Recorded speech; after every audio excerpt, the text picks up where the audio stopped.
Hello everyone, welcome to my channel study हमारे साथ। मैं हूं देवेंद्र सिंह। इस वीडियो में हम यूपीएससी और यूजीसी नेट हिस्ट्री के उन इम्पॉर्टेंट क्वेश्चंस को सॉल्व करेंगे जो भारत के गवर्नर जनरल, वाइसरायस और गवर्नर जनरल ऑफ इंडिया से संबंधित हैं। देखिए, ये क्वेश्चन बहुत इंपॉर्टेंट है। 60 से ज़्यादा क्वेश्चन इस वीडियो में एक्सप्लेन करूँगा। मैं आपको दावे के साथ कह सकता हूँ कि आपने कभी भी किसी बुक्स में ऐसे फैक्ट्स नहीं पढ़े होंगे। तो अक्सर क्या होता है कि जब हम एग्ज़ाम में जाते हैं, एग्ज़ाम में जाने के बाद जब बाहर निकलते हैं तो सोचते ये हैं कि भाई क्वेश्चन एग्जामिनर ने कहाँ से बना दिए। यूजीसी नेट में तो ये प्रॉब्लम अक्सर होती है, 20 से 25 क्वेश्चन ऐसे हमें मिल जाते हैं जिनको हमने कभी पढ़ा भी नहीं होता। तो ये दिक्कत हर एग्ज़ाम में रहती है। तो इस वीडियो में मैं गवर्नर जनरल और वाइसराय से संबंधित जितने भी इंपॉर्टेंट फैक्ट हैं वो आपको बताऊंगा। बहुत सारे ऐसे फैक्ट हैं जिनके ऊपर मैंने काफ़ी रिसर्च की है ताकि आप लोगों को एग्ज़ाम में जाने से पहले कोई दिक्कत ना हो। एक आपसे बात कहना चाहूँगा कि यदि आप के पास पेन और नोटबुक नहीं है तो आपको बार बार वीडियो देखनी पड़ेगी। मैं चाहूँगा कि आप यदि कोई ऐसा फैक्ट है जिसको आप नहीं जानते, जो आपके लिए नया है, तो कृपया उसे नोट जरूर कर लीजिए। पेन और नोटबुक साथ में लेकर बैठिएगा, ठीक है। आपको इस वीडियो का पीडीएफ भी मिल जाएगा। पीडीएफ डाउनलोड करने के लिए आपको करना है, टेलीग्राम एप्लीकेशन को डाउनलोड करना है। वहाँ पर आप सर्च करिए देवेंद्र सर, या फिर आप मुझे ऐसे नंबर से भी सर्च कर सकते हैं। आपको वहाँ चैनल मिलेगा स्टडी हमारे साथ, वहाँ से आप सारे के सारे पीडीएफ बिल्कुल फ्री ऑफ कॉस्ट डाउनलोड कर सकते हैं। चैनल पर यदि आप नए हैं तो सब्सक्राइब कर लीजिए। साथ में एक बेल नोटिफिकेशन होता है, उसको तो दबा ही लीजिए ताकि मेरी नेक्स्ट वीडियो का नोटिफिकेशन आप तक मिल जाए। आप सभी वीडियो को लाइक करते हैं, शेयर करते हैं, बहुत अच्छा करते हैं। ये काम आप करते रहिएगा, ठीक है। चलिए फिर शुरू करते हैं। निम्न में से सही सुमेलित कौन सा है? Lord Ellenborough, Lord Dalhousie, Lord Wellesley, Sir John Shore, Awadh का विलय, सिंध का विलय, चौथा एंग्लो मैसूर युद्ध, या फिर तीसरा एंग्लो मराठा युद्ध। देखिए जल्दी से इसको थोड़ा सा वीडियो को पॉज कर लीजिए, आपको पता चलेगा कि इसका सही उत्तर क्या होना चाहिए। देखिए, जो लॉर्ड डलहौजी थे, इनके समय में होता है अवध का विलय, ठीक है। कब होता है? 1856 में। ये भी आप याद रखना, लॉर्ड डलहौजी के समय में 1856 में अवध का विलय हो जाता है। और 1843 में लॉर्ड एलनब्रो के समय में सिंध का विलय होता है। ये भी सुमेलित नहीं है क्योंकि हमने यहाँ पर क्वेश्चन में सुमेलित हैं जो वही देखना है, ठीक है। जो लॉर्ड वेल्जली होते हैं, चौथा एंग्लो मैसूर युद्ध होता है लॉर्ड वेल्जली के समय में। कब होता है? 1799 में, ठीक है। ये बिल्कुल सुमेलित सही है।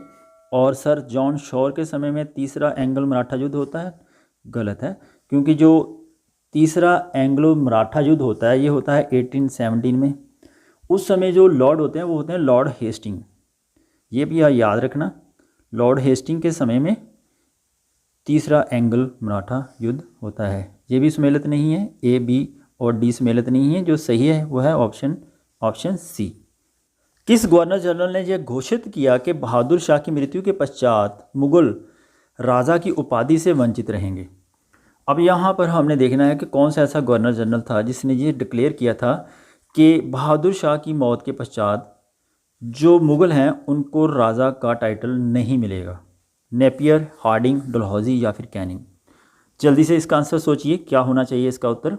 देखिए, जो लॉर्ड डलहौजी थे उन्होंने क्या किया था कि मुग़ल सम्राट की जो उपाधि थी उसको समाप्त करने का प्रयास लॉर्ड डलहौजी ने किया था, ठीक है। लेकिन यहाँ पर इसका सही उत्तर ये नहीं है कि ये लॉर्ड डलहौजी ने, तो उन्होंने वंचित किसने कर दिया था ये देखना। सबसे पहले प्रयास तो लॉर्ड डलहौजी ने किया था, क्योंकि उन्होंने कहा था कि जो बहादुर शाह जफर का जो ज्येष्ठ पुत्र था जिसका नाम था जबावत खान, ठीक है, उसको उन्होंने युवराज मानने से इनकार कर दिया था, ठीक है। लेकिन डलहौजी ये घोषणा कर देता है कि बहादुर शाह जफर की मौत के बाद उसके उत्तराधिकारी को लाल किला छोड़कर कुतुब मीनार के पास रहना पड़ेगा। एक तो फैक्ट आप ये वाला ज़रूर याद रखिए, ठीक है। उसके बाद समय आता है 1856 का, लॉर्ड कैनिंग आते हैं, ठीक है। लॉर्ड कैनिंग ये घोषणा कर देते हैं कि बहादुर शाह जफर की मृत्यु के बाद मुग़ल बादशाह की उपाधि धारण कोई नहीं कर सकेगा। यहाँ पर इस प्रश्न का सही उत्तर है ऑप्शन डी, ठीक है।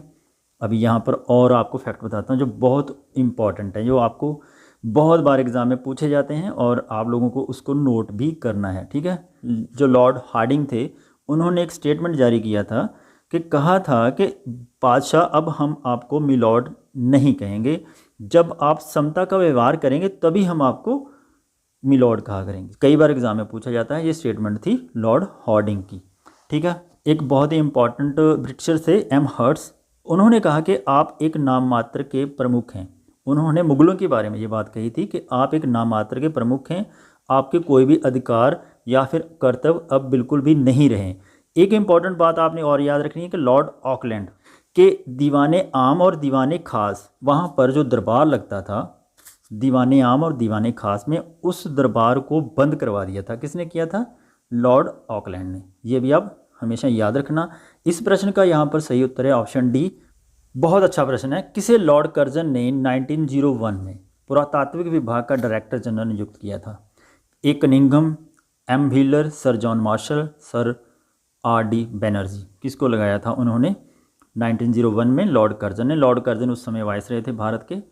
देखिए, लॉर्ड कर्जन का जो समय काल था उस समय 1901 में भारतीय पुरातात्विक सर्वेक्षण, जिसे हम ASI कहते हैं, आर्कोलॉजिकल सर्वे ऑफ इंडिया, इसकी स्थापना होती है। ठीक है, लॉर्ड कर्जन ने 25 वर्ष के एक बहुत ही यंगेस्ट सर जॉन मार्शल, जो उस समय के पुरातात्विक विभाग के निर्देशक के नाम पर उनको नियुक्त कर दिया। बहुत ही यंग उम्र में थे उस समय, उन्होंने उसको एज ए डायरेक्टर उसका अपॉइंट कर दिया था। सर जॉन मार्शल थे, उन्होंने उससे पहले जो काम किए थे वो पहले यूनान में भी रह के आए, तुर्की में भी रह के आए और क्रीट द्वीप में पुरातात्विक कार्य भी कर चुके थे। उनका काफ़ी ज़्यादा एक्सपीरियंस था, चाहे उनकी एज बहुत कम थी लेकिन एक्सपीरियंस काफ़ी अच्छा था, इसलिए उन्होंने सर जॉन मार्शल को पुरातात्विक विभाग का डायरेक्टर जनरल लगा दिया गया था। ठीक है, आगे बढ़ते हैं। बहुत ही इंपॉर्टेंट प्रश्न है। किस वायसराय ने जोर देते हुए कहा है कि ढल्ला लॉ नौकरशाही हमेशा नहीं चल सकती? रिपन ने, लॉरेंस ने, मेयो ने या फिर मिंटो ने? देखिए, सबसे पहले मैं आपको बता दूं कि लॉर्ड रिपन जो थे इंग्लैंड के एक उदारवादी दल के सदस्य थे। ठीक है, और इनका जो वास्तविक जीवन भी था वो भी अत्यंत उदारवादी व्यक्ति के तौर पर ही रहा है। कि जो ग्लेडस्टोन थे उनके युग का इनको सच्चा उदारवादी माना जाता है और भारतीय प्रशासन में भारतीयों की जो हिस्सेदारी है उसको बढ़ाने के समर्थन में थे ये लॉर्ड रिपन। इसी कारण वो हमेशा ये कहते थे कि जो ढल्ला लो नौकरशाही है वो हमेशा नहीं चल सकती और उसे स्थानीय स्वशासन का जनक भी कहा जाता है। यहाँ पर सही उत्तर होगा ऑप्शन ए, लॉर्ड रिपन। इनमें से किसने भारत में बैप्टिस्ट मिशनरियों की गतिविधियों को विनाशक माना था? बेंटिंग ने, मैकॉले, वेल्जली या फिर हेस्टिंग ने? ऐसा कौन सा गवर्नर जनरल था जिसने ये माना कि बैप्टिस्ट मिशनरी यदि भारत में काम करते हैं तो उससे यहाँ पर अराजकता फैल सकती है, क्योंकि वो लोग क्या करेंगे कि हिंदू देवी देवताओं की निंदा करेंगे और धर्म को परिवर्तित करने का प्रयास करेंगे। ठीक है, ऐसा काम जो यदि होगा तो डेफिनेटली आपको भी पता है कुछ ना कुछ तो अनिश्चित होगा ही।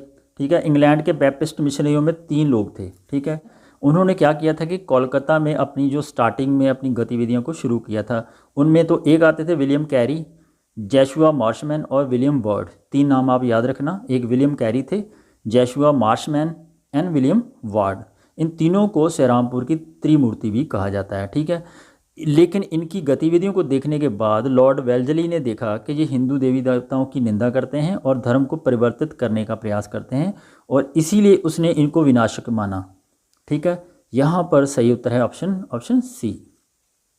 निम्नलिखित में से कौन 1885 के बाद बंगाली और मराठी नेताओं के प्रति आयरलैंड जैसी क्रांतिकारी योजना चलाने का संदेह करने लगा था? ठीक है, ऑप्शंस हैं Lord Mayo, Lord Dufferin, Lord Lytton, Lord Curzon. देखिए, जो लॉर्ड कर्जन थे इनका समयकाल शुरू होता है 1898 में और 6 जनवरी 1899 में अपनी पदभार संभालते हैं। जैसे ही अपना ये पदभार संभालते हैं, ये आशंका व्यक्त करते हैं कि जो बंगाल और मराठी नेता है ना, ये आयरलैंड जैसी क्रांतिकारी योजना चलाने का काम करने वाले हैं। ठीक है, ये जो संदेह प्रकट करते हैं ये करते हैं लॉर्ड कर्जन। राइट ऑप्शन है यहाँ पर ऑप्शन डी। निम्नलिखित में से किसे भारतीय कृषि विभाग के पिता के रूप में देखा जाता है? इंपॉर्टेंट टर्म है। जो एग्रीकल्चर डिपार्टमेंट था सबसे पहले किसने बनाया था? देखिए, इसका सही उत्तर है ऑप्शन बी, लॉर्ड मेयो। ठीक है, जो लॉर्ड मेयो का समय था 1872 में लॉर्ड मेयो ने एक कृषि विभाग की स्थापना की थी। एक तो ये नोट करिए आप। ठीक है, मेयो को ही कृषि विभाग के पिता के रूप में भी याद किया जाता है। भारत में लगभग ये 3 साल रहा। इसके 3 साल के समय के दौरान कम से कम 20,000 किलोमीटर इसने यात्रा की थी, वो भी घोड़े पर। ये भी याद रखना, घोड़े की पीठ पर बैठकर ही इसने सारी यात्रा की थी। तो जो लॉर्ड मेयो था ये चाहता था कि 1872 में वो बर्मा की और अंडमान निकोबार द्वीप समूह की यात्रा करे, वो भी घोड़े पर ही। ठीक है। उसने ये यात्रा भी की, लगभग काफ़ी समय तक वो चलता भी रहा। लेकिन माउंट हैरियट की यात्रा एक बहुत इंपॉर्टेंट यात्रा है। माउंट हैरियट आप याद रखना, कई बार एग्जाम में पूछी जा चुकी है। माउंट हैरियट की यात्रा से लौटते समय एक पठान था, उसका नाम था शेर अली हैदर। ठीक है, शेर अली हैदर ये एक पठान था। इसने क्या किया कि अंडमान निकोबार में ही लॉर्ड मेयो को छुरा मारकर उसकी हत्या कर दी। कई बार एग्जाम में पूछा जा चुका है कि ऐसा कौन सा गवर्नर जनरल था जिसकी हत्या भारत में ही कर दी गई थी, वो थे लॉर्ड मेयो। राइट ऑप्शन बनेगा यहाँ पर ऑप्शन बी। बहुत अच्छा प्रश्न है। हेस्टिंग के प्राप्त करने के पूर्व कंपनी का कोषागार कहाँ पर था? देखिए, हेस्टिंग से पहले, वार्न हेस्टिंग से पहले जो भी कोषागार था वो था मुर्शिदाबाद में, वहाँ पर उन्होंने रखा गया था। जैसे ही लॉर्ड हेस्टिंग आते हैं, पहले 2 रेवेन्यू बोर्ड होते थे, उनके स्थान पर एक ही रेवेन्यू बोर्ड बनाया, वो बनाया था उसने कलकत्ता में। ठीक है, कई बार एग्जाम में ये पूछा जा चुका है। और उसके बाद क्या किया, उसने मुर्शिदाबाद से कोलकाता में वापस स्थानांतरित कर लिया था। यहाँ पर क्वेश्चन का आंसर है कि हेस्टिंग से पहले कंपनी का कोषागार कहाँ पर था, वो था option B, option C, Murshidabad. Right. Ilbert bill विवाद किसके शासन के दौरान हुआ? सिंपल सा क्वेश्चन है, बहुत ही इंपॉर्टेंट क्वेश्चन है, बार बार एग्जाम में पूछा जा चुका है। देखिए, एल्बर्ट बिल जो था उस समय जो वायसराय थे वो थे ऑप्शन सी, लॉर्ड रिपन। सबसे पहले मैं आपको बताता हूँ कि ये एल्बर्ट बिल है क्या था। देखिए, 1882 में आपने याद रखना है कि एक भारतीय अधिकारी थे जिनका नाम था बिहारी लाल गुप्त। उन्होंने ये मांग की थी कि जो भी कानून है उसमें संशोधन किया जाए, क्योंकि क्या होता था कि जितने भी मजिस्ट्रेट थे, सेशन जज थे, उनको जो अधिकार प्राप्त थे वो चाहते थे कि भारतीयों को भी वैसे ही अधिकार प्राप्त होने चाहिए। तो क्या होता है कि लॉर्ड रिपन जो थे उसकी काउंसिल में एक सदस्य होते हैं, उनका नाम था सीपी एल्बर्ट। वायसराय की इच्छा के अनुसार ही एक साधारण बिल प्रस्तुत कर देते हैं, ठीक है, जो उसी के नाम पर होता है, उसका नाम होता है एल्बर्ट बिल। ठीक है, कब होता है? 1883 में।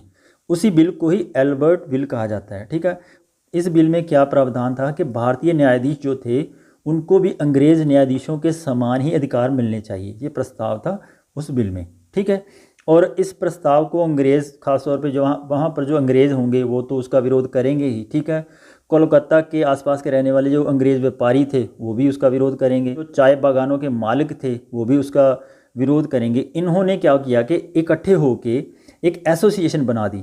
उस एसोसिएशन का नाम था यूरोपीय and Anglo Indian defence association. उन्होंने बहुत ज़्यादा विरोध किया, और इस विरोध की वजह से क्या होता है कि जो वायसराय रिपन थे उन्होंने 5 जनवरी 1884 को, यहाँ पर आप याद रखना, 5 जनवरी 1884 को ये जो एल्बर्ट बिल था इसको पारित कर दिया। पारित करते समय उन्होंने एक संशोधन कर दिया कि किसी भी भारतीय का यदि किसी भी अदालत में मुकदमा चलता है तो वो अपने जज को ये रिक्वेस्ट कर सकता है कि मेरा मुकदमा उस अदालत में ट्रांसफ़र कर दिया जाए जहाँ पर कम से कम यूरोपीय जज हों, वहाँ पर अपने भारतीय जज भी हों। ठीक है, तो ये चीज़ उसमें चेंज कर दी गई थी। एक बहुत ही इम्पोर्टेंट राइटर हैं अर्नोल्ड वाइट। ठीक है, इन्होंने कहा था कि रिपन ने भारत को खो जाने का द्वार खोल दिया। कई बार स्टेटमेंट के हिसाब से ये क्वेश्चन पूछ लिया जाता है कि रिपन ने भारत को खो जाने का द्वार खोल दिया। ये किसकी स्टेटमेंट है? यह है आर्नोल्ड वाइट की। यह भी आप याद रखना। यहाँ पर इस प्रश्न का सही उत्तर है ऑप्शन सी, लॉर्ड रिपन। निम्न से किसे ओवन मेरेडिथ के नाम से जाना जाता था? ऑप्शंस हैं लॉर्ड लिटन को, लॉर्ड मेयो को, लॉर्ड कर्जन को, या फिर लॉर्ड कॉर्नवालिस को।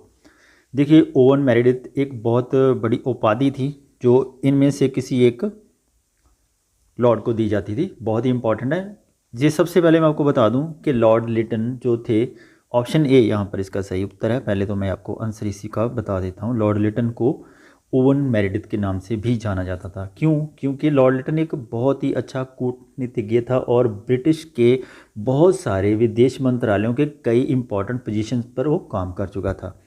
ठीक है, आपको पता होना चाहिए कि जो लॉर्ड लिटन थे ये बहुत अच्छे कवि भी थे, उपन्यासकार थे, निबंध भी बहुत अच्छा लिखते थे। ठीक है, और साहित्य जगत में ओवन मेरेडिथ के नाम से इनको जाना जाता था? लॉर्ड लिटन को। याद रखिए, कई बार एग्जाम में पूछा जा चुका है, ठीक है। क्योंकि क्यों इसको ओवन मेरेडिथ कहा जाता था? इसकी बहुत अच्छी अच्छी इन्होंने बुक्स लिखी थी। इनकी बुक्स थी जो कई बार एग्जाम में पूछी भी जा चुकी हैं। एक थी, आप उसको नोट करिए, द वंडर, ठीक है, द वंडर। ये वाली बुक बहुत इंपॉर्टेंट है, 1859 में लिखी थी इन्होंने, ठीक है। ल्यूसली, ये वाली बुक इन्होंने लिखी थी 1860 में। द रिंग ऑफ एनासिस, ये वाली बुक भी बहुत इंपॉर्टेंट है, द रिंग ऑफ एनासिस, ठीक है। ये वाली बुक उन्होंने लिखी थी 1863 में। और भी बहुत सारी बुक्स थी उनकी, जैसे कि fables in songs, after paradise, king of poppy, ये उनकी बहुत सारी इंपॉर्टेंट बुक्स थी, ठीक है। इस कारण इनको साहित्य जगत में ओवन मेरेडिथ के नाम से जाना जाता था, लॉर्ड लिटन को, ठीक है। राइट ऑप्शन बनेगा यहाँ पर ऑप्शन ए। ये प्रश्न बहुत आसान है, आप लोग जल्दी से कर लेंगे। यूजीसी नेट हिस्ट्री के करने वाले बच्चों को तो आना चाहिए। भारत में सहायक संधि पर हस्ताक्षर सबसे पहले किसने किए थे? ऑप्शंस हैं, पेशवा ने, अवध के नवाब ने, हैदराबाद का निज़ाम ने, या फिर तंजौर के शासकों ने। जल्दी से वीडियो को पॉज करके इसका आंसर सोचिए। पीजीटी 2010 में भी ये क्वेश्चन पूछा जा चुका है, ठीक है। देखिए, भारत में सहायक संधि पर सबसे पहले हस्ताक्षर करने वाले थे ऑप्शन बी, अवध के नवाब। सबसे पहले तो मैं आपको बता दूं कि वेलेस्ली ने सहायक संधि का आविष्कार नहीं किया था, क्योंकि ये प्रणाली पहले ही अस्तित्व में आ चुकी थी, धीरे धीरे विकसित होती गई। आपने हिस्ट्री में पढ़ा होगा, बहुत सारे ऐसे कारण पैदा होते गए जिस कारण इस जो प्रणाली है इसको लागू ही करना पड़ा, ठीक है। और डुप्ले एक पहला प्रथम यूरोपीय था जिसने अपनी सेना को भारतीय राजाओं को किराए पर देना शुरू कर दिया। प्रथम जो सहायक संधि बनी थी वो बनी थी 1765 में, वो भी की गई थी अवध के नवाब के लिए। उसने क्या किया था कि उसकी जो सीमाओं की रक्षा करने का वचन दिया था, ठीक है। एक बहुत ही इंपॉर्टेंट बुक है, आपको उस बुक का भी नाम याद रखना चाहिए, वी.ए. स्मिथ ने लिखी थी, Oxford history of India. Exam में कई बार इससे संबंधित क्वेश्चन पूछे जा चुके हैं, ठीक है। ऑक्सफोर्ड हिस्ट्री ऑफ इंडिया किसकी लिखी हुई है? ये विंसेंट स्मिथ की, ठीक है। उस बुक में विंसेंट स्मिथ ने लिखा था कि मक्खियों की तरह भारतीय नरेश ब्रिटिश राजनीतिक जाल में ऐसे फंस गए कि अब बच निकलने की आशाएं धूमिल पड़ गई। कई बार ये स्टेटमेंट भी एग्जाम में पूछी जा चुकी है कि ये स्टेटमेंट किसकी है? ये स्टेटमेंट है वी.ए. स्मिथ की, ठीक है। और वेलेस्ली के काल में सहायक संधि कॉन्टीन्यूसली होती गई, ठीक है। सबसे पहले उन्होंने 1798 में कब्जे में लिया था हैदराबाद को, आगे 1799 में तंजौर को लिया था, और 1799 में ही दूसरा एक एरिया था जिसको उन्होंने कब्जे में किया था, वो था मैसूर। तो इस प्रकार उन्होंने धीरे धीरे करके बहुत सारे भारतीय एरिया थे जिनको अपने कब्जे में ले लिया था सहायक संधि की सहायता से। तो यहाँ पर सही उत्तर है ऑप्शन बी। निम्न घटनाओं पर विचार कीजिए तथा उन्हें कालक्रम में व्यवस्थित कीजिए और नीचे दिए गए कूट में से प्रयोग करते हुए हमने सही उत्तर का चयन करना है। श्रीरंगपट्टनम की संधि, सूरत की संधि, सालाबाई की संधि, वसई जिसे हम बेसिन की संधि भी कहते हैं, कब हुई थी? ठीक है, जल्दी से वीडियो को पॉज करके इसका आंसर सोचिए। देखिए, सूरत की संधि होती है 1775 में, ये आप याद रखना, 1775 में सूरत की संधि सबसे पहले होती है। और सालाबाई की संधि होती है 1782 में, 1782 में। उसके पश्चात देखिए 1792 में होती है श्रीरंगपट्टनम की संधि 1792 में, और बेसिन की संधि ये होती है 1802 में। अब इसको हम यदि क्रोनोलॉजिकल ऑर्डर में लगाएंगे तो सबसे पहले आएगा 2, फिर 3, फिर 1 और फिर 4। राइट ऑप्शन बनेगा यहाँ पर option B. East India Company ने किसे पहला गवर्नर जनरल बनाया था? देखिए ऑप्शंस हैं, क्लाइव को, वॉरेन हेस्टिंग को, फ्रांसिस को, या फिर बारबेल को। सबसे पहले आपको पता होना चाहिए कि जो पहले बंगाल के गवर्नर होते थे, बाद में उन्होंने क्या किया कि 1773 में एक रेगुलेटिंग एक्ट पास किया। ठीक है, रेगुलेटिंग एक्ट पास करते हैं, गवर्नर को उन्होंने प्रमोट करके गवर्नर जनरल बना दिया था। ठीक है, तो गवर्नर जनरल जब बनाया गया उस समय बंगाल का गवर्नर कौन था? Warren Hastings. ठीक है, वॉरेन हेस्टिंग, ये वाले ऑप्शन बी। ठीक है, वॉरेन हेस्टिंग को उन्होंने प्रमोट करके गवर्नर जनरल बना दिया था 1773 के रेगुलेटिंग एक्ट के माध्यम से। ठीक है, आपको यह भी याद रखना है कि वह एकमात्र ऐसा गवर्नर जनरल था जिस पर बाद में इंग्लैंड में महाअभियोग भी चलाया गया था। कई बार एग्जाम में ये फैक्ट पूछा जा चुका है कि कौन से गवर्नर जनरल पर महाअभियोग चलाया गया था, वो था वॉरेन हेस्टिंग। अब वॉरेन हेस्टिंग एक ऐसा गवर्नर जनरल था जिसको अरबी भी आती थी, फारसी का भी अच्छा जानकार था और बंगला बोल सकता था, बंगला भाषा भी वो अच्छे तरीके से बोल सकता था। यहाँ पर राइट ऑप्शन है ऑप्शन बी। निम्नलिखित में से कौन बंगाल का प्रथम गवर्नर जनरल था? अभी अभी मैंने आपको बताया है, option A Warren Hastings. Bharat का प्रथम गवर्नर जनरल कौन था? देखिए पहले मैंने आपको बताया ना, जैसे पहले बंगाल के गवर्नर थे, बंगाल के गवर्नरों को उन्होंने प्रमोट करके गवर्नर जनरल बनाया, गवर्नर जनरल को बाद में प्रमोट करके भारत के गवर्नर जनरल बना दिया। तो यहाँ पर इस क्वेश्चन में हमने देखना है कि लॉर्ड हेस्टिंग या वारेन हेस्टिंग, विलियम बेंटिंग या फिर लॉर्ड कैनिंग, इनमें से किसको उन्होंने प्रथम गवर्नर जनरल बनाया था भारत का। ठीक है, तो जल्दी से वीडियो को पॉज करिए, इसका आंसर देखिए क्या हो सकता है। देखिए 1833 में 1833 ईस्वी में रेगुलेटिंग एक्ट पास होता है, एक चार्टर एक्ट कहते हैं जिसको हम, चार्टर एक्ट पास होता है। इस चार्टर एक्ट के माध्यम से गवर्नर जनरल को भारत का गवर्नर जनरल बना दिया जाता है। लॉर्ड विलियम बेंटिंग जो बंगाल के अंतिम गवर्नर जनरल थे, उनको प्रमोट करके भारत का गवर्नर जनरल लगा दिया जाता है। ठीक है, ब्रिटिश की आर्मी में एज ए तोपची पहले भर्ती हुए थे, बाद में अपनी योग्यता से लेफ्टिनेंट कर्नल बन गए और 1776 में हाउस ऑफ कॉमन्स के माध्यम से 1776 में हाउस ऑफ कॉमन, दो संसद उनके, जैसे हमारे भारत में लोकसभा और राज्यसभा है, वैसे ब्रिटिश जो इंग्लैंड की जो संसद है हाउस ऑफ कॉमन्स में वह संसद बन के चले जाते हैं। और 1803 ईस्वी में उनको मद्रास का गवर्नर बना के भेजा जाता है। 1803 ईस्वी में सबसे पहले उनको मद्रास का गवर्नर बनाया जाता है। धीरे धीरे वो बंदा इतना योग्य था कि उसको बाद में गवर्नर जनरल भी बना दिया जाता है। ठीक है, आधुनिक भारतीय न्याय व्यवस्था का जन्मदाता किसे कहा जाता है? ऑप्शंस हैं क्लाइव को, मुनरो को, कॉर्नवालिस को या फिर मिंटो को। लॉर्ड कॉर्नवालिस बहुत अच्छे इंसान थे, उन्होंने अपने कार्यकाल के दौरान बहुत बढ़िया बढ़िया काम भी किए जो भारतीयों के लिए भी अच्छे थे और उनके लिए तो खुद के लिए अच्छे थे ही, क्योंकि वो करते तो अपने लिए ही थे, वो हमारा तो वैसे ही भला हो जाता था उस समय। तो कॉर्नवालिस ने भारतीय समस्याओं का हल निकालने के लिए ना, एक तो उन्होंने किया था कि भूमि को पट्टे पर देना शुरू कर दिया था, और जो न्यायिक व्यवस्था थी, पुलिस का प्रबंध था, और इन सारी चीज़ों के ऊपर उसने बहुत गहराई से काम किया, बहुत इंपॉर्टेंट काम किए। यहाँ पर सही उत्तर होगा ऑप्शन सी, लॉर्ड कॉर्नवालिस। उनके द्वारा जो किए गए काम थे उनमें से आता है, एक तो दीवानी और फौजदारी जो न्यायालय थे उनका पुनर्गठन किया, दूसरा था अमीन और मुसीफ को 50 रुपये तक के मुकदमे सुनने का अधिकार दे दिया था, कोलकाता, ढाका, मुर्शिदाबाद और पटना में प्रांतीय अदालतों की स्थापना की। ठीक है, ये काम भी लॉर्ड कॉर्नवालिस ने किया था। फौजदारी शासन में पूरी तरह अंग्रेजीकरण की नीति अपनाई। एक बहुत इंपॉर्टेंट काम किया था कॉर्नवालिस, कोड को संकलन किया था उसने, और हिंदू और मुसलमान वकीलों को भी लाइसेंस देने का निश्चय लॉर्ड कॉर्नवालिस के द्वारा ही किया गया था। यहाँ पर इस प्रश्न का उत्तर है ऑप्शन सी। लॉर्ड कॉर्नवालिस का मकबरा कहाँ पर स्थित है? कोलकाता में, सासाराम बिहार में, गाजीपुर में या फिर सिकंदरा में? ठीक है, जल्दी से वीडियो को पॉज करके इसका आंसर सोचिए। लॉर्ड कॉर्नवालिस का मकबरा है राइट ऑप्शन यहाँ पर ऑप्शन सी, गाजीपुर, उत्तर प्रदेश में। ठीक है, ये भी बहुत अच्छा प्रश्न है। कंपनी के अधिकारियों को भ्रष्टता तथा घूसखोरी के कारण निजी व्यापार तथा उपहार लेना बंद कर दिया। उन्हें एक विशेष अनुबंध पर हस्ताक्षर करने को किसने बाध्य किया था? ऑप्शंस हैं जॉर्ज वारलो ने, जॉन शॉर ने, वॉन हेस्टिंग ने या फिर कॉर्नवालिस ने।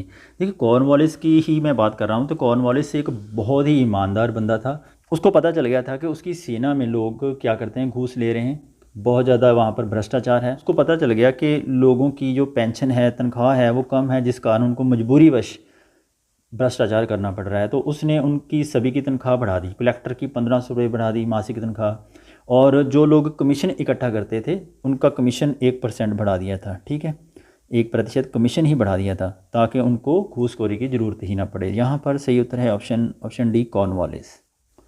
बहुत अच्छा प्रश्न है। यंग हस्बैंड मिशन क्यों भेजा गया? चीन पर अधिकार करने के लिए, नेपाल पर प्रभुत्व जमाने के लिए, तिब्बत में रूस का षड्यंत्र विफल करने के लिए, या फिर ईरान में फ्रांसीसी साम्राज्यवाद को रोकने के लिए? देखिए young husband mission very important, ये भेजा गया था तिब्बत में रूस का षड्यंत्र विफल करने के लिए। अब ये मैं बताता हूँ कि ये एक्चुअल में मिशन है क्या था। देखिए 1903 की बात है, 1903 में, उस समय भारत पर जो वाइस रहे थे उसका नाम था लॉर्ड कर्जन। ठीक है, लॉर्ड कर्जन के एक कर्नल थे, उनका नाम था कर्नल यंग हस्बैंड। यहाँ पर ये जो नाम है ना, उन्हीं के नाम पर इस मिशन को रखा गया था। ठीक है, उनके साथ उन्होंने एक गोरखा की टुकड़ी साथ में उसको दी, उनको भेजा उसने तिब्बत में, ताकि वहाँ पर रूस का जो षड्यंत्र है उसको विफल किया जा सके। उसने एक और भी इम्पॉर्टेंट काम किया था कि उसने 5 वर्षों के लिए एक चुंबी घाटी है, कई बार एग्जाम में पूछा जा चुका है, तो चुंबी घाटी को उसने 5 वर्षों के लिए उसने चुंबी घाटी को ले लिया। किससे ले लिया था? तिब्बत वाले लोगों से। राइट ऑप्शन बनेगा यहाँ पर ऑप्शन सी। डलहौजी के पहले विलय का सिद्धांत को किस राज्य पर लागू किया जा चुका था?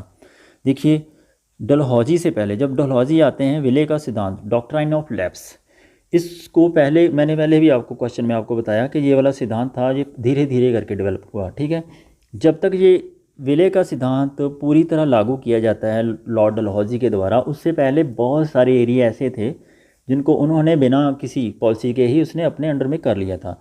मांडवी, कोलाबा और जालौर, सूरत और इनमें से उपयुक्त में से सभी यानी कि सभी को उसने अपने अंडर कर लिया था। तो सही उत्तर है यहाँ पर ऑप्शन डी। बहुत ही अच्छा प्रश्न है, बहुत इंपॉर्टेंट है, बहुत बार एग्जाम में ये क्वेश्चन पूछा जा चुका है, लेकिन अलग अलग पर्सपेक्टिव से एग्जामिनर इस क्वेश्चन को पूछता है। किस वायसराय को भारतीय राष्ट्रवाद का उत्प्रेरक कहा गया है? यहाँ पर इस चीज़ को समझना भी बहुत ज़रूरी है भी। राष्ट्रवाद का उत्प्रेरक क्या होता है कि राष्ट्रवाद की भावना बहुत ज़्यादा लोगों में उमड़ पड़ी, बहुत ज़्यादा तेज़ी से विस्तार हो गया था भारत में राष्ट्रीयवाद का। तो यहाँ पर हमने देखना है कि किस वायसराय की वजह से भारत में राष्ट्रवाद की लहर बहुत तेज़ी से हो गई। देखिए ऑप्शंस हैं Lord Canning, Lord Dalhousie, Lord Curzon, Lord Minto. देखिए सबसे पहले मैं आपको बता दूं कि कोई भी काम है जब ब्रिटिशर करते थे उसका विरोध तो भारतीय लोग करते ही थे। 16 अक्टूबर 1905 को, आप डेट याद रखिए, 16 अक्टूबर 1905 को। अब 1905 की बात आती है तो उस समय कौन सा वायसराय था भारत का?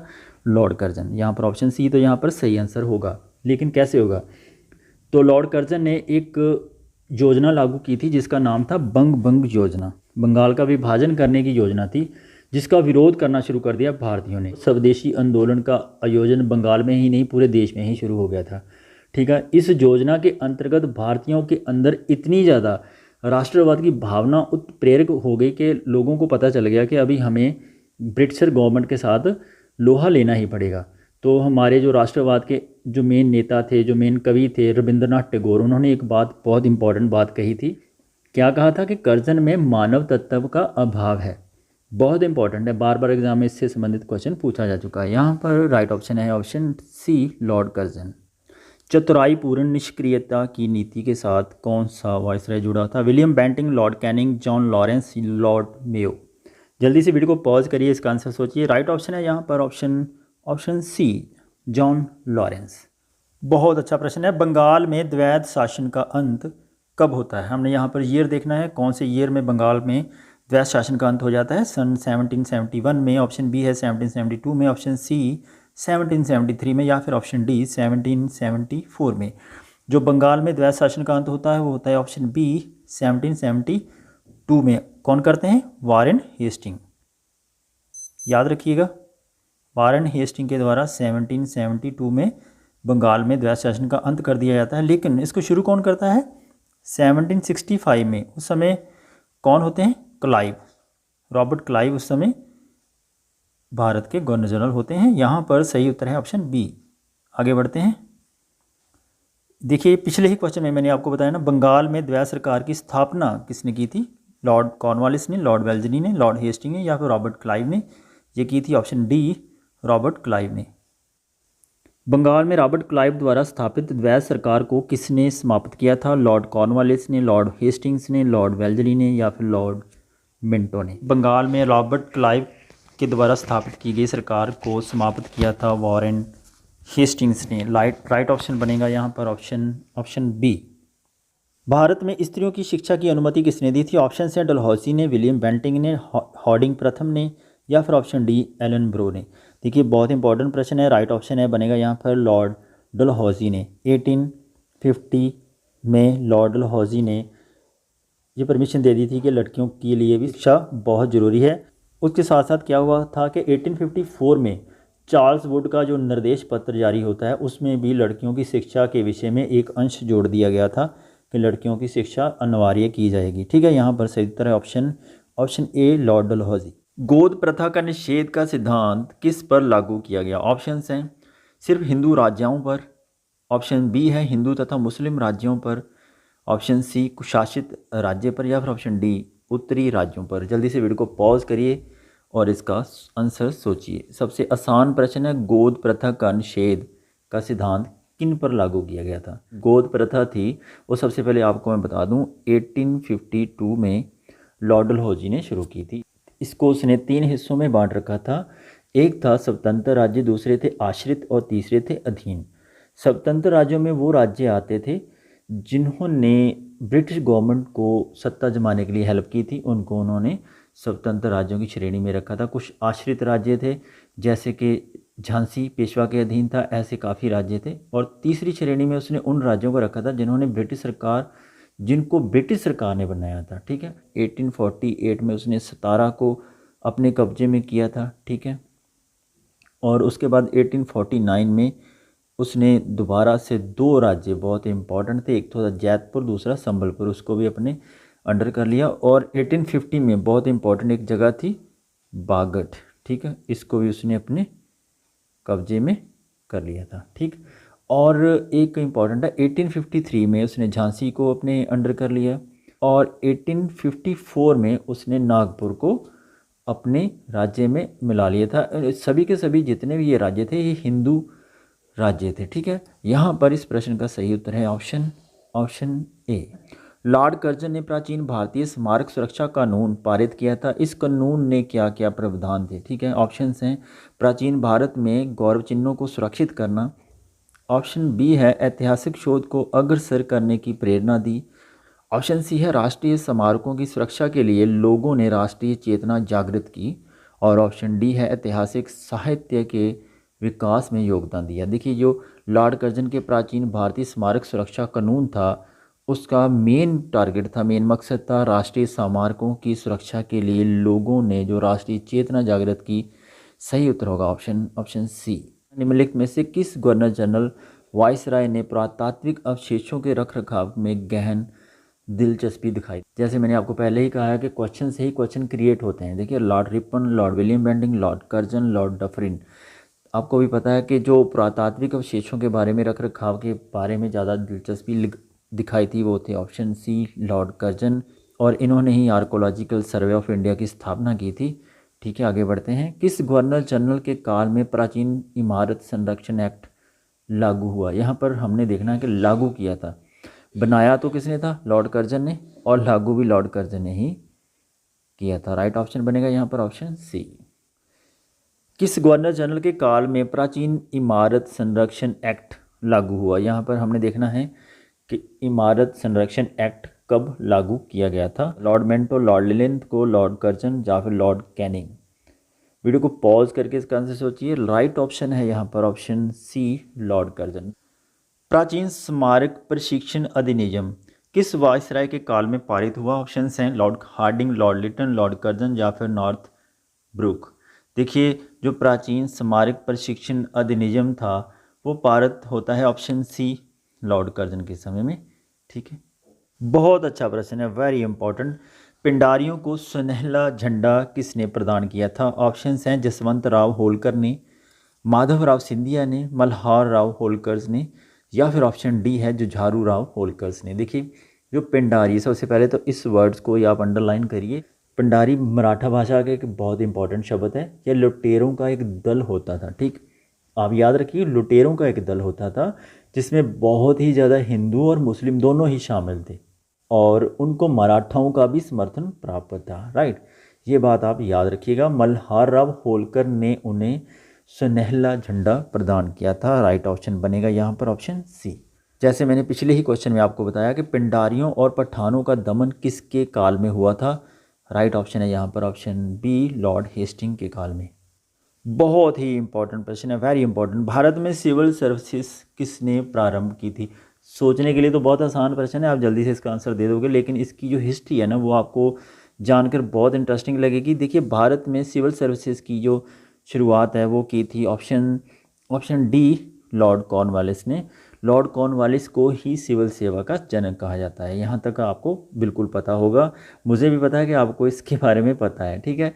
और इंडियन सिविल सर्विसेज को एक बहुत इंपॉर्टेंट टर्म है, उसके लिए यूज़ की जाती है, इसे इस्पात का चौखट्टा भी कहा जाता है। दोबारा से सुन लीजिए, इस्पात का चौखट्टा किसे कहा जाता है? वो कहा जाता है इंडियन सिविल सर्विसेज को, राइट। और लॉर्ड वेल्जली ने सिविल सेवकों के लिए प्रशिक्षण के लिए क्या किया था कि 1800 में याद रखना, 1800 में कोलकाता में विलियम फोर्ड कॉलेज की स्थापना की थी। और 1806 में 6 साल बाद ही इंग्लैंड के हैलीबरी में उसको वो ट्रांसफ़र करके ले गया था, वहाँ पर उसकी ट्रेनिंग शुरू कर दी थी उन्होंने इंग्लैंड में जाके। पहले शुरू की थी भारत में 1800 में, फिर 1806 में वह इंग्लैंड में स्थानांतरित करके ले गया था, राइट, जहाँ तक को पता होगा। और 1853 ईस्वी में, यहाँ पर याद रखना, 1853 में जो परीक्षाएं होती थी उनके जरिए जो नियुक्तियों का प्रावधान था वो लागू किया गया था। और 1854 में मैकॉले समिति ने भारतीयों के लिए पहली बार इसके लिए प्रावधान पेश किया था मैकॉले के द्वारा। और इंडियन सिविल सर्विस में पूर्णता योग्यता के आधार पर 1855 में सिलेक्शन होना शुरू हो गया था। 1861 में इंडियन सिविल सर्विसेज एक्ट पारित किया गया था, यह भी याद रखना, कई बार पूछ लिया जाता है, मिलान के लिए भी पूछ लिया जाता है। और वहाँ पर भारतीयों को इस परीक्षा में बैठने की अनुमति पूर्णता मिल जाती है। कब मिलती है? 1861 में। 1922 में जाकर भारत में पहली बार परीक्षा आयोजित की जाती है। भारत के ICS परीक्षा सबसे पहले कहाँ पर आयोजित की गई थी? कई बार पूछ लिया जाता है, इलाहाबाद में। राइट ऑप्शन बनेगा यहाँ पर ऑप्शन डी, लॉर्ड कॉर्नवालिस। जिस समय ICS में भारतीयों की आयु घटाकर 18 वर्ष की गई, लॉर्ड सेलिसबरी थे, ठीक है। भारत के गवर्नर जनरल थे, सेक्रेटरी ऑफ स्टेट थे, इंग्लैंड की संसद के सदस्य थे, या फिर उपयुक्त में से वह कुछ भी नहीं थे, ठीक है। जैसे कि मैंने आपको इंडियन सिविल सर्विस के बारे में पीछे बताया कि चार्टर्ड एक्ट 1853 के तहत ब्रिटिश संसद में लॉर्ड मैकॉले की रिपोर्ट के ऊपर काम हुआ और भारतीयों को भी उसमें योग्यता देने के लिए उन्होंने प्रावधान पेश कर दिया, ठीक है। और 1855 में सबसे पहले शुरू हुई थी सिविल सर्विसेज, जैसे मैंने पिछले ही क्वेश्चन में आपको डिटेल में समझाया है। उस समय क्या होता था कि जो आयु थी 18 साल कम से कम थी और 23 साल मैक्सिमम आयु रखी गई थी, ठीक है, जब शुरू में एग्ज़ाम होना शुरू हुआ था। और उसके बाद क्या होता है, 1860 में पहली बार जो अधिकतम आयु थी वो उससे घटाकर क्या कर दिया गया था, 22 साल कर दिया गया था। 1866 में फिर से जो अधिकतम आयु थी उसको 22 साल से घटाकर 21 साल कर दिया गया। यहाँ पर जो मैक्सिमम एज थी उसका लेवल नीचे किया जा रहा था बार बार। और 1876 ईस्वी में लॉर्ड लिटन ने दोबारा से कम करके 21 वर्ष से 19 वर्ष कर दिया गया था मैक्सिमम। उस समय जो लॉर्ड सेलिसबरी थे वो भारत के सेक्रेटरी ऑफ स्टेट थे, लेकिन लॉर्ड लिटन उस समय वायसराय थे। जो लॉर्ड सेलिसबरी थे वो भारत का सेक्रेटरी ऑफ स्टेट था। यहाँ पर इस प्रश्न का उत्तर है ऑप्शन बी, ठीक है। और इसके पश्चात क्या होता है कि लॉर्ड रिपन आते हैं फिर से। जो लॉर्ड रिपन ने 19 वर्ष की जगह पर 21 वर्ष फिर से कर दी थी। कई बार एग्जाम में पूछा जा चुका है कि 19 वर्ष से आयु बढ़ा के 21 वर्ष किस लॉर्ड के समय में हुई थी? वह हुई थी लॉर्ड रिपन के समय में। इस प्रश्न का सही उत्तर है option B, secretary of state. पहली रेलवे लाइन भारत में किसके समय में बिछाई गई? ऑप्शंस हैं Lord Wellesley, Lord Dalhousie, Lord Canning, Lord Mayo. देखिए जो पहली रेलवे लाइन थी 1853 ईस्वी में बनाई गई थी लॉर्ड डलहौजी के समय में। यहाँ पर है ऑप्शन बी इसका सही आंसर। लेकिन आपको पता है कि ये रेलवे लाइन का निर्माण किसने किया था? ग्रेट इंडियन पेनिनसुला के द्वारा बनाई गई ये लेन थी। ये बम्बई से थाने के बीच में बनाई गई थी, याद रखना, बम्बई से थाने के बीच में। और इसकी मैक्सिमम दूरी कितनी थी? 34 किलोमीटर, राइट। इस प्रश्न का सही उत्तर है यहाँ पर ऑप्शन बी, लॉर्ड डलहौजी। सूची ए को सूची 2 के साथ सम्मिलित कीजिए और सूचियों के नीचे दिए गए कोड का प्रयोग कर सही उत्तर का चयन करिए। सूची 1 में लॉर्ड हैं और सूची 2 में उनके द्वारा किए गए काम है, हमने इनको मिलाना है। लॉर्ड बेंटिंग के समय में कौन सा काम हुआ था? सती प्रथा का उन्मूलन होता है, ठीक है। सती प्रथा को उस समय बंद कर दिया जाता है लॉर्ड विलियम बेंटिंग के समय में। और लॉर्ड डलहौजी के समय में होता है व्यापकता का सिद्धांत का लागू, ठीक है। और लॉर्ड रिपन स्थानीय स्वशासन के बारे में बहुत इंपॉर्टेंट है। और लॉर्ड कर्जन बंगाल का विभाजन 1905 में लॉर्ड कर्जन के समय में ही होता है। इसको यदि हम कोर्ट में जाके देखेंगे, ए का 3, बी का 4, सी का 2 और डी का 1 राइट ऑप्शन बनेगा यहाँ पर ऑप्शन ए। सती प्रथा पर पाबंदी किसने लगाई थी? ऑप्शन हैं लॉर्ड वार्न हेस्टिंग ने, लॉर्ड कर्जन ने, लॉर्ड विलियम बेंटिंग ने या फिर लॉर्ड कैनिंग ने। जल्दी से वीडियो को पॉज करिए और इसका आंसर देखिए। मध्यकाल में मोहम्मद बिन तुगलक और अकबर ने इसे बंद करने का आदेश दिया था, आपको याद होना चाहिए। दो ऐसे मध्यकाल में 2 ऐसे मुगल शासक थे जिन्होंने इसको बंद करने का प्रयास किया था, एक थे मोहम्मद बिन तुगलक और दूसरे थे अकबर, ठीक है। और लॉर्ड कॉर्नवालिस और लॉर्ड मिंटो ने और लॉर्ड हेस्टिंग ने भी इसको भी बंद करने का कोशिश किया था। उन्होंने विधवाओं और गर्भवती स्त्रियों की सती होने पर रोक लगा दी थी। कई बार एग्जाम में इससे संबंधित फैक्ट के तौर पर पूछ लिया जाता है, परंतु वे सफल नहीं हो पाए थे।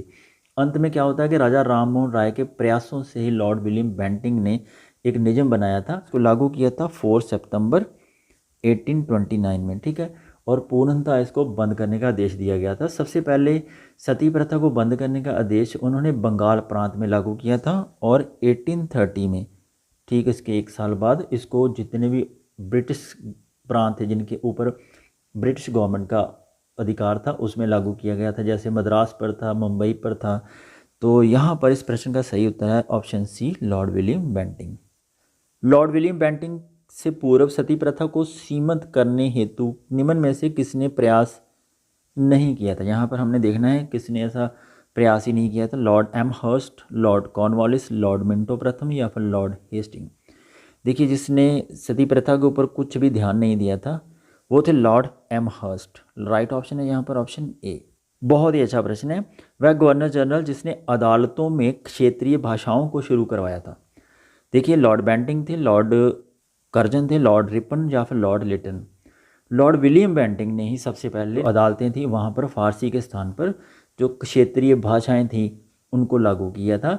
और जो सुप्रीम कोर्ट थी उसमें उसने क्या किया था कि फारसी भाषा के स्थान पर अंग्रेजी को प्रयोग करने की अनुमति दी थी। और बेंटिंग ने ही प्रांतीय न्यायालयों में सर्किट कोर्ट को समाप्त किया था और अपराधियों को कोड़ा लगाने की जो प्रथा चल रही थी ना उसको भी उसने बंद करवा दिया था। यहाँ पर इस प्रश्न का उत्तर है option A, Lord Bentinck. Vernacular press act किसने समाप्त किया था? लॉर्ड कर्जन ने, लॉर्ड लिटन ने, लॉर्ड वेल्जली ने या फिर लॉर्ड रिपन ने। देखिए, 1878 में लॉर्ड लिटन ने देसी भाषाओं के ऊपर जो उनके समाचार पत्र थे उनके ऊपर सरकारी नियंत्रण स्थापित करना चाहा था, ठीक है। इसी अधिनियम के तहत उसने वर्नाकुलर प्रेस एक्ट को लागू किया था। इस एक्ट को मुंह बंद करने वाला एक्ट भी कहा जाता है, ठीक है। और सबसे पहले किस पर इसका असर हुआ था? अमृत विचार पत्रिका पर। उन्होंने रातों रात अपनी भाषा जो थी वो अंग्रेज़ी बदल ली थी।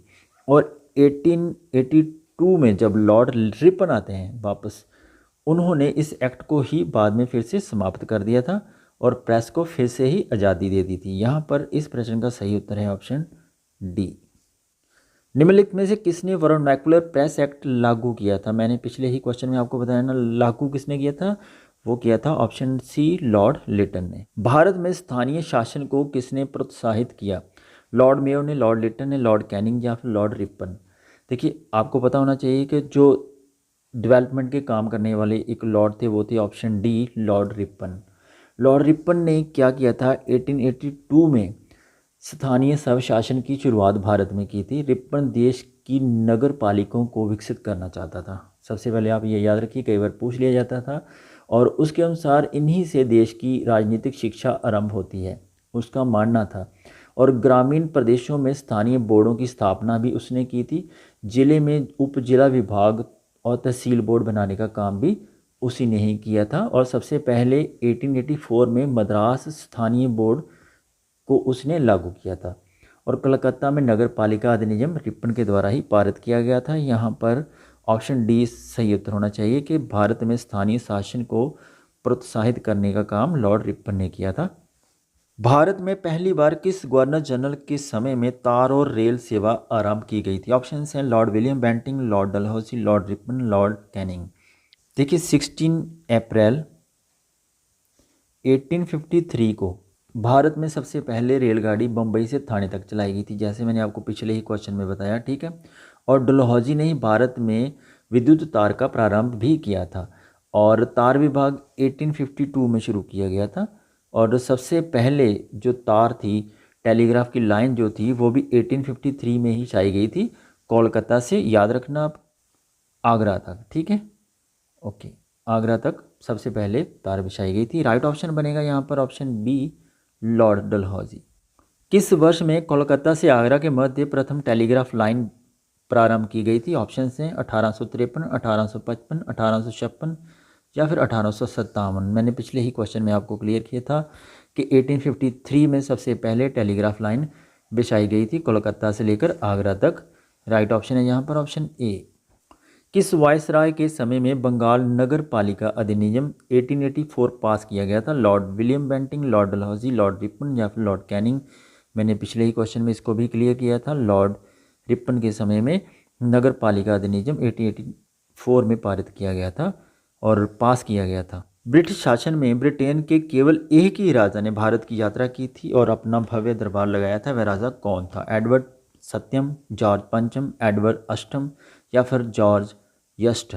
देखिए, जो सबसे पहले मैं आपको बता दूं कि 1911 में जॉर्ज पंचम और महारानी मेरी भारत आए थे और उन्हीं के सम्मान में ही मुंबई में इंडिया गेट का निर्माण भी हुआ था, यह भी आप याद रखिए। और जॉर्ज पंचम की मौजूदगी में ही बंगाल विभाजन रद्द किया गया था। ये भी बहुत इंपॉर्टेंट काम उस समय किया गया था। यहाँ पर सही उत्तर है ऑप्शन बी, जॉर्ज पंचम।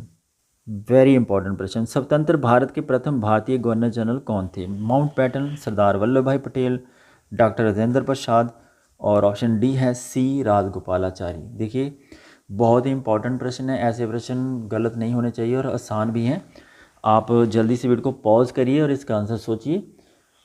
चक्रवर्ती सी राजगोपालाचारी, जिनको राजा जी भी पेशे से कहते थे, ये पेशे से वकील थे। राइट ऑप्शन है यहाँ पर ऑप्शन सी, राजगोपालाचारी। इनको ही भारत का प्रथम गवर्नर जनरल बनाया गया था और 1930 में उन्होंने नमक सत्याग्रह का नेतृत्व भी किया था। वो कहाँ किया था? मद्रास में। ये भी याद रखिए, वे पहले ऐसे नेता थे जिन्होंने पाकिस्तान की मांग का समर्थन भी किया था और 1954 में उनको भारत रत्न पुरस्कार भी दिया जा चुका है, यह भी आप याद रखना।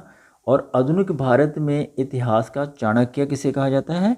वो भी सी, राजगोपालाचारी को ही कहा जाता है, यह भी आप याद रखना। कई बार स्टेटमेंट के रिगार्डिंग क्वेश्चन पूछ लिया जाता है। यहाँ पर है इस प्रश्न का सही उत्तर ऑप्शन डी, सी, राजगोपालाचारी। किस वायसराय द्वारा कांग्रेस को प्रतिबंधित कर दिया गया था? ऑप्शंस हैं Lord Hardinge, Lord Canning, Lord Willingdon या फिर लॉर्ड चैम्सफोर्ड। 1932 में गांधी जी ने अपना सविनय अवज्ञा आंदोलन शुरू किया था। दूसरा चरण वहाँ पर शुरू करते हैं और कांग्रेस के इस निर्णय के बारे में जैसे ही लॉर्ड वेलिंगडन को पता चलता है, वो क्या करता है कि कांग्रेस को उसी समय बैन कर देता है, प्रतिबंधित कर देता है कांग्रेस को। और लगभग 1,20,000 से अधिक लोग होते हैं जिनको वो बंदी ही बना लेता है।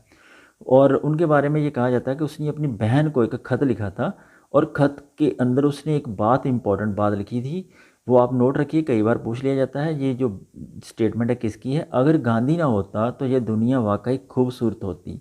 वह जो भी कदम उठाता है उसे ईश्वर की प्रेरणा का परिणाम कहता है, लेकिन असल में उसके पीछे एक गहरी राजनीतिक चाल होती है। यह मुझसे मिलना चाहता था परंतु मैंने ही मिलने से इनकार कर दिया। यह स्टेटमेंट है लॉर्ड विलिंगडन की। राइट ऑप्शन बनेगा यहाँ पर ऑप्शन सी। निम्नलिखित में से किसने 1899 में कोलकाता कॉरपोरेशन एक्ट पारित किया? 1899 की बात जब आती है तो आपको पता होना चाहिए कि वायसराय उस समय कौन थे? Lord Curzon. और कोलकाता कॉरपोरेशन एक्ट को पारित कौन करेगा? Lord Curzon. यहाँ पर सही उत्तर है ऑप्शन बी। रेलवे बोर्ड का गठन कब हुआ था? 1905 में, 1901 में, 1910 में या फिर 1915 में? देखिए, जो रेलवे बोर्ड का गठन होता है वो होता है 1901 ईस्वी में। ठीक है, पिछले ही क्वेश्चन में मैंने आपको बताया ना कि लॉर्ड कर्जन द्वारा रेलवे कमीशन नियुक्त किया गया था। वो कब किया गया था? ऑप्शन ए, 1901 में। क्वेश्चन में से ही क्वेश्चन बनते हैं। आगे बढ़ते हैं। निम्नलिखित में से कौन सा गवर्नर जनरल पुलिस सुधारों के लिए जाना जाता है? लॉर्ड मायो, लॉर्ड कर्जन, लॉर्ड इरविन या फिर लॉर्ड मिंटो? यह भी प्रश्न बहुत इंपॉर्टेंट है। इस प्रश्न का सही उत्तर है ऑप्शन बी, लॉर्ड कर्जन। ठीक है, लॉर्ड कर्जन को ही पुलिस सुधारों के लिए जाना जाता है। भारत में वैधानिक प्रशासनिक सेवा किसने और कब स्थापित की थी? ऑप्शन हैं 1858 में लॉर्ड कैनिंग ने, 1861 में लॉर्ड एल्गिन ने, 1879 में लॉर्ड लिटन ने या फिर 1882 में लॉर्ड रिपन ने। देखिए, भारत में वैधानिक प्रशासनिक सेवा को स्थापन करने वाले थे ऑप्शन सी, 1879 में लॉर्ड लिटन। इन्होंने इसको स्थापित किया था। राइट ऑप्शन है यहाँ पर ऑप्शन सी। निम्नलिखित में से किसने 4 परिधीय न्यायालयों सर्किट कोर्ट्स को आरंभ किया, जिनमें से 3 बंगला और 1 बिहार के लिए था। ऑप्शन से वारेन हेस्टिंग, ऑप्शन बी है Lord Cornwallis, option C William Bentinck या फिर ऑप्शन डी लॉर्ड डलहौजी। देखिए यहाँ पर इस प्रश्न का सही उत्तर है option B Lord Cornwallis. Cornwallis ने दीवानी और फौजदारी न्यायालयों को पुनर्गठित किया था। सबसे पहले अमीन और मुसफ़ की अदालतों को 50 रुपये तक के मुकदमे सुनने का अधिकार दिया था और इन मुकदमों की अपील जिला अदालतों और उसके बाहर शहर की अदालतों में की जा सकती थी। ठीक है, और हर एक मुख्य शहर और ज़िलों में कचहरियाँ स्थापित करने का काम भी लॉर्ड कॉर्नवालिस ने ही किया था और जिनका प्रधान एक यूरोपीय जज नियुक्त किया जाने लगा। ठीक है, ये आप याद रखना। और उन्होंने क्या किया था कि हिंदू तथा मुसलमान व्यक्तियों को भी नियुक्त किया जाने लगा था उनकी सहायता के लिए। और बंगाल में 26 जिला अदालतों का गठन इन्हीं के समय में ही हुआ था। राइट ऑप्शन है बनेगा यहाँ पर ऑप्शन बी लॉर्ड कॉर्नवालिस। निम्न में से किस गवर्नर जनरल के विषय में यह कहा गया है कि वह एक ऐसा मोटर चालक है जो अपना सारा समय मशीन के भिन्न भिन्न भागों को पॉलिश करने में लगाता है, किंतु वह मोटर को चलाता नहीं क्योंकि उसे यह ज्ञान है कि उसे कहाँ जाना है। लॉर्ड डलहौजी के बारे में कहा गया है, लॉर्ड कर्जन, लॉर्ड कैनिंग या फिर Lord Liton. Madhya Pradesh assistant professor परीक्षा 2017 में बहुत इंपॉर्टेंट प्रश्न था, ये पूछा जा चुका है। ये स्टेटमेंट है लॉर्ड कर्जन के संबंध में। ठीक है, लॉर्ड कर्जन के विषय में ये स्टेटमेंट कही किसने है, ये भी आपको पता होना चाहिए। यह है मॉन्टेग्यू चैम्सफोर्ड ने इसके बारे में कहा था। लॉर्ड रिपन को किसने भारत का उद्रिक कहा है? एडविन आर्नोल्ड ने, P.E. रॉबर्ट्स ने, फ्लोरेंस नाइटिंगेल ने या फिर सरोजनी नायडू ने। देखिए फ्लोरेंस नाइटिंगेल ने रिपन को भारत के उद्रेक की संज्ञा दी थी। उनके शासनकाल में भारत में स्वर्ण युग का प्रारंभ बताया जाता है। यहाँ पर आपको ये याद रखना होगा। राइट ऑप्शन है यहाँ पर ऑप्शन सी फ्लोरेंस नाइटिंगेल। निम्न में से कौन सा एक कथन सहायक संधि के संबंध में सत्य नहीं है? यहाँ पर हमने देखना है कौन सा कथन गलत है। सहायक संधि ब्रिटिश साम्राज्य के विस्तार का एक महत्वपूर्ण कदम था। This is very correct. सहायक संधि अंग्रेजों तथा देशी रियासतों के मध्य हुई थी। This is also correct. और देशी रियासतों ने अंग्रेज दूतों रेजिडेंट्स को अपने राज्य में रहने की अनुमति नहीं दी थी। ये गलत है। यहाँ पर उन्होंने अनुमति तो दी थी, वहाँ पर एक रेजिडेंट हमेशा रहता था। देशी राजाओं ने उनके राज्य में रहने वाली अंग्रेजी सेना का व्यय उठाना स्वीकार किया था। ये भी कथन सही है। यहाँ पर जो कथन गलत है वो है ऑप्शन सी। वित्तीय प्रशासन के विकेंद्रीकरण का प्रयास सबसे पहले किसने किया था? लॉर्ड रिपन ने, मेयो ने, कर्जन ने या फिर लॉर्ड लिटन ने। लॉर्ड मेयो का समयकाल था 1862 से लेकर 1872 के बीच में। ठीक है, भारत में वित्तीय विकेंद्रीकरण को क्रम में इसने लागू किया था 1869 से लेकर 1870 ईस्वी में इसने शुरू कर दिया था और इस क्रम के अंतर्गत ही उसने कुछ वित्तीय विभाग जो था वो स्टेट्स को भी सौंप दिया था। लॉर्ड मेयो ने भारतीय राजकुमारों की शिक्षा का प्रबंध भी किया था। राजनीतिक प्रशिक्षण के लिए उसने 2 कॉलेज खोले थे, आपने ये याद रखना है। वह 2 कॉलेज कौन कौन से थे? एक था काठियावाड़ में जिसका नाम था राजकोट कॉलेज, ठीक है, और दूसरा था राजस्थान के अजमेर शहर में, उसका नाम है मेयो कॉलेज। सही है यहाँ पर ऑप्शन बी लॉर्ड मेयो। किस वायसराय ने भारत में औपनिवेशिक आर्थिक संरचना का विकेंद्रीकरण किया? ऑप्शन हैं रिपन, कर्जन, मेयो, लिटन या फिर कैनिंग। मैंने पिछले क्वेश्चन में आपको बताया ना कि जो वायसराय मेयो थे उन्होंने भारत में औपनिवेशिक आर्थिक संरचना का विकेंद्रीकरण किया था। राइट ऑप्शन है यहाँ पर ऑप्शन सी। निम्नलिखित में से किस वायसराय ने भारतीयों को राय बहादुर और खान बहादुर की उपाधियां देना प्रारंभ किया था? लॉर्ड रिपन ने, लॉर्ड लिटन ने, लॉर्ड मेयो ने या फिर लॉर्ड डफरिन ने। देखिए भारतीयों को वायसराय की जो नीति थी उसके अंतर्गत किसी को राय बहादुर बनाना, खान बहादुर बनाना, ये उपाधियां देना प्रारंभ किया था। ऑप्शन बी लॉर्ड लिटन ने। ठीक है, राइट ऑप्शन है यहाँ पर ऑप्शन बी। लॉर्ड वेल्जली ने किसको अपने दूत के रूप में ईरान के शाह दरबार में भेजा था? ऑप्शन है रहमत अली खां को, मेहंदी अली खां को, सदाकत अली खान को या फिर रफ़ाकत अली खान को। लॉर्ड वेल्जली जो था उसकी विदेश नीति काफ़ी स्ट्रॉन्ग थी। लॉर्ड वेल्जली ने 1798 में, ईयर्स याद रखना, कि मेहंदी अली खान को ईरान के शाह के दरबार में भेजा था। आगे बढ़ते हैं। निम्नलिखित में से किसने गांधी जी की गतिविधियों को राजनीतिक फिरौती कहकर पुकारा था? लॉर्ड एरविन ने, लॉर्ड वेवल, लॉर्ड रीडिंग या फिर ऑप्शन डी लॉर्ड लिलिंथगो। देखिए, भारत छोड़ो आंदोलन के दौरान जो हिंसा हुई थी, उस समय वायसराय ललित गो ने पत्र लिख करके महात्मा गांधी को ब्लेम किया था कि आपकी वजह से ही ये गतिविधियां होती है, ये एक राजनीतिक फिरौती कहा था उसने। दोस्तों, ये थे टोटल 63 क्वेश्चन जो भारत के गवर्नर जनरल और वायसराय से संबंधित थे। बहुत सारे ऐसे फैक्ट हैं जो मैंने आपको नए बताए हैं। उम्मीद है कि आपने इसमें से कुछ नया जाना होगा। इसी प्रकार वीडियो को लाइक और शेयर करते रहिए। यदि आप चैनल पर नए हैं तो सब्सक्राइब जरूर कर लीजिए ताकि मेरी नेक्स्ट वीडियो का नोटिफिकेशन मिल जाए। उसके लिए बेल नोटिफिकेशन होता है, उसको भी दबा लीजिएगा। वीडियो को लाइक करिए और शेयर करिए, मैक्सिमम स्टूडेंट तक पहुंचाइए ताकि आपको भी फ़ायदा हो और उनको भी इससे संबंधित फ़ायदा हो सके। तो मिलते हैं अगली वीडियो में, तब तक के लिए अपना ख्याल रखिएगा, दिल से मेहनत करिएगा, आपका एग्ज़ाम डेफिनेटली क्लियर होगा। मिलते हैं अगली वीडियो में। Thank you so much. Have a nice and wonderful day.